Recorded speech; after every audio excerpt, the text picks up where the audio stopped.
से पूछती हैं, नमोस्तु महाराज जी, किसी जीव को महारोग उत्पन्न हो जाते हैं तो वो किस कारण से होते हैं? वर्तमान की असावधानी से या पूर्व भाव की कोई ऐसे कार्यों से?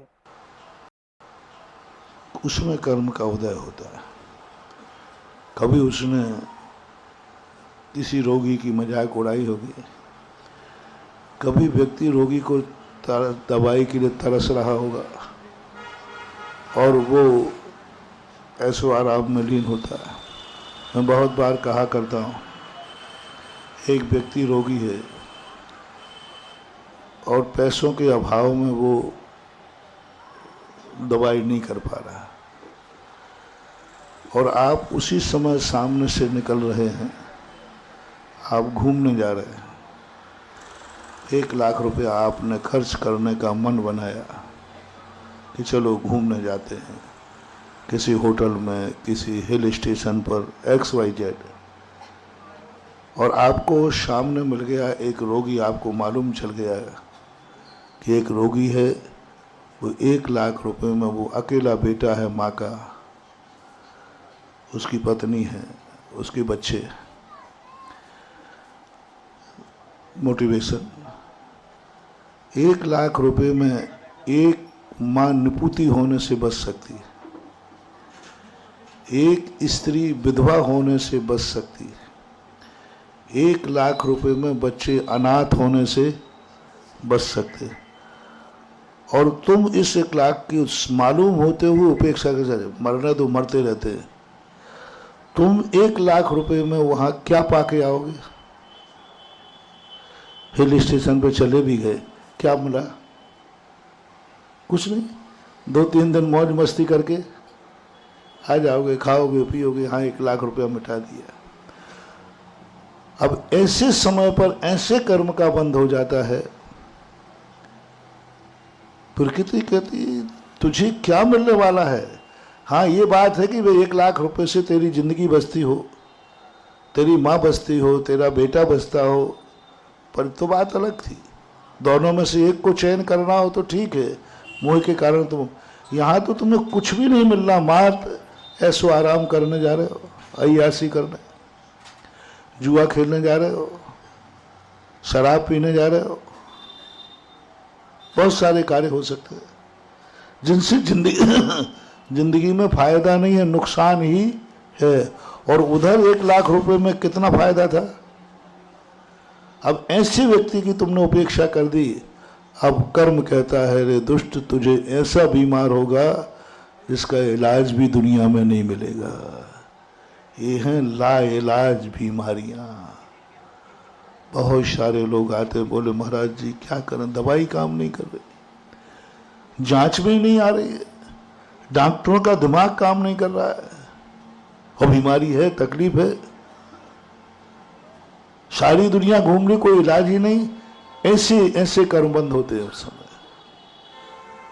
इसलिए महानुभाव, कभी भी हो तुम पेट की रोटी काट करके नहीं, कम से कम जो सुख भोग विलासता ऐसो आराम में पैसा तुम खर्च करना चाहते हो करो, मैं मना ही नहीं कर रहा हूं, लेकिन कभी ऐसा मौका पड़ जाए तो ऐसो आराम छोड़ देना, उस व्यक्ति की दवाई करा देना। वो बचेगा मरेगा वो बात अलग है, लेकिन तुम कोरोना जैसी बीमारी में भी तुम कोरोना से बच जाओगे और जीवित रह जाओगे। क्यों? पारसनाथ का क्या हुआ? पारसनाथ घूमने जा रहे थे अपने दोस्तों के साथ, हाथी पर बैठे थे, बनारस के थे, राजकुमार थे, गंगा नदी, गंगा में बाढ़ आ रही थी, तो सावन का महीना सबका घूमने का मन होता है। तो पारसनाथ अपने दोस्तों के साथ घूमने जा रहे थे आराम से, चलो गंगा किनारे घूमने चलते हैं। अब जब वो घूमने जा रहे हैं, देखो अपने दोस्तों के साथ मनोरंजन करने जा रहे हैं, कोई मनाही नहीं, आप ग्रस्त लोग हो, मनोरंजन करोगे, थोड़ा घूमने घामने का मन होता है क्योंकि आप ग्रस्त हैं, आप अपनी इंद्रियों पर पूर्ण कंट्रोल नहीं कर सकते, आपका मन भी कंट्रोल नहीं है, आंखें भी कंट्रोल नहीं, सभी इंद्रियां आपकी बस में नहीं है। कुछ मनोरंजन भी करना चाहते हो, शौक भी करना चाहते हो। तीर्थंकर थे, राजकुमार थे, उनको भी मनोरंजन करने का भाव आया, गए। लेकिन देखना, मनोरंजन करने का मना नहीं किया, गए। तीर्थंकर भी जा रहे हैं, लेकिन रास्ते में एक नाग नागिन जलते हुए मिले, सारा प्रोग्राम कैंसिल कर दिया।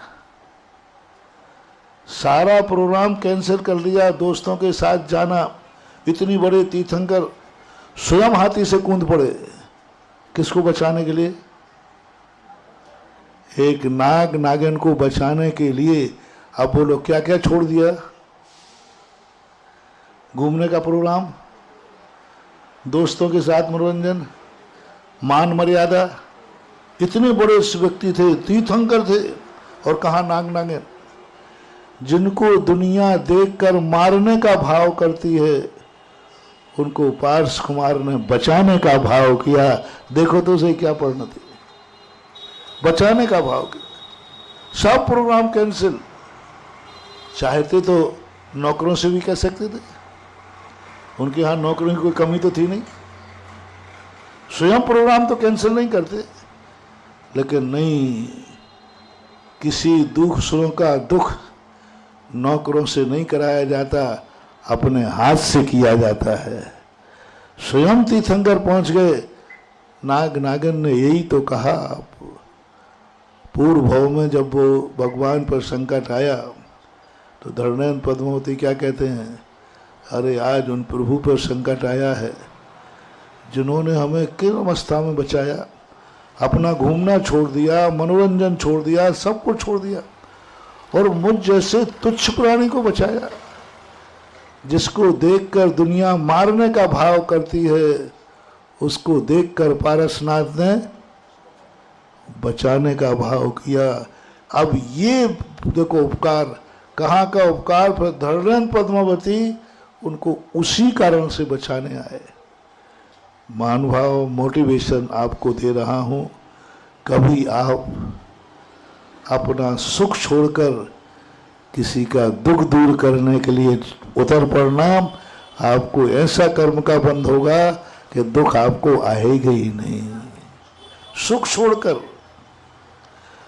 कोई सुख आपको मिलने वाला है, उसको त्याग करके किसी का दुख दूर करो तो बहुत बड़ी बात है। एक अमेरिका के कोई राष्ट्रपति के संबंध में आता है। वो राष्ट्रपति थे, अच्छे कपड़े पहन के जा रहे थे मीटिंग में। इब्राहिम लिंकन का नाम आता है। एक सूकर का बच्चा कीचड़ में फंसा तड़प रहा था। उन्होंने गाड़ी रोकी, स्वयं अपने हाथ से जाकर कीचड़ में से उस बच्चे को निकाला। सब लोगों ने कहा सर आप हम लोगों को बोल दो, इतने सागर प्रोटोकॉल था।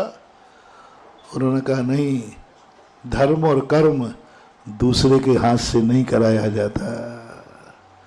स्वयं गंदे कपड़े हो गए, स्वयं मीटिंग में गए और बच्चे को बचाया। तो इस माध्यम से आप सारी दुनिया को, जो भी बैठे बैठे लाइव में सुन रहे होंगे, उन सबसे कहना है, कभी किसी के आंसू अपनी खुशी को खोकर के कब पहुंचना, वो अमर हो जाएंगे और बहुत फायदा होता है।